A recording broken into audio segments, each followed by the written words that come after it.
Ma'am, सबसे पहले बताइए, जो आपने ये विराट हिंदू सम्मेलन आपने ऑर्गेनाइज किया है, क्या विचार रखती हैं आप इस चीज पर? क्या आपके मतलब विचार हैं इस पर कि आपने ये इतना बड़ा आपने सम्मेलन किया है, तो कुछ शब्द आप कहना चाहेंगी? जी जरूर।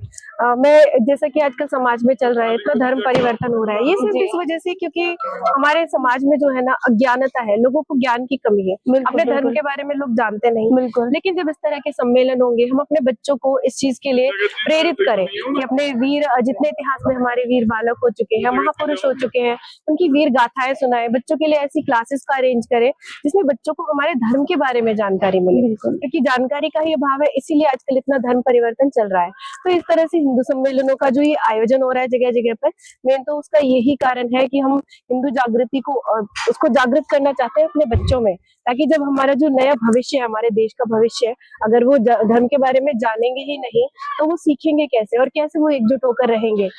एक आपके कहने का मतलब ये है कि आपका एक क्लियर विजन होना चाहिए बिल्कुल सभी लोगों के लिए।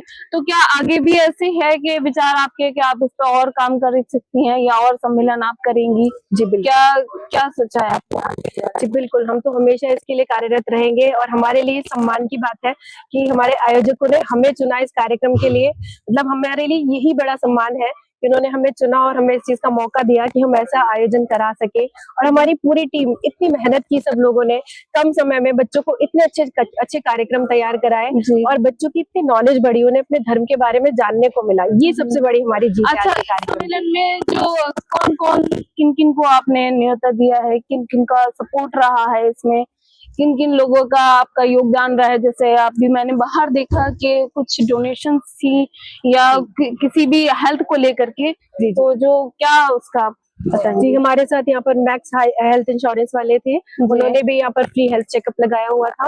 और इस तरह की हमारी बहुत सारी संस्थाएं भी हमारे साथ है, बहुत सारे आयोजक। देखिए, फंड की कोई कमी नहीं रही हमें। कार्यक्रम ये समझ लीजिए कि 2-4 लोगों के मिलने से ही पूरा। जी, आपने लंच की व्यवस्था भी करी थी काफी बड़े अच्छे स्कोप पर। हमारे पास ऐसे बहुत सारे हमारे मतलब समाज में लोग हैं जो इस तरह से कार्यरत है, और उन सबका बहुत बहुत आभार, क्योंकि उन सबके सहयोग के बिना ये सब चीजें संभव नहीं। बहुत बहुत शुक्रिया। दैनिक समाचार आपका बहुत बड़ा आभारी रहेगा इस चीज के लिए और हमारी यही प्रेरणा है, यही हमारा उद्देश्य है कि आपको सफल रखे ऊपर वाला और इस तरह के आप सम्मेलन करती रहें।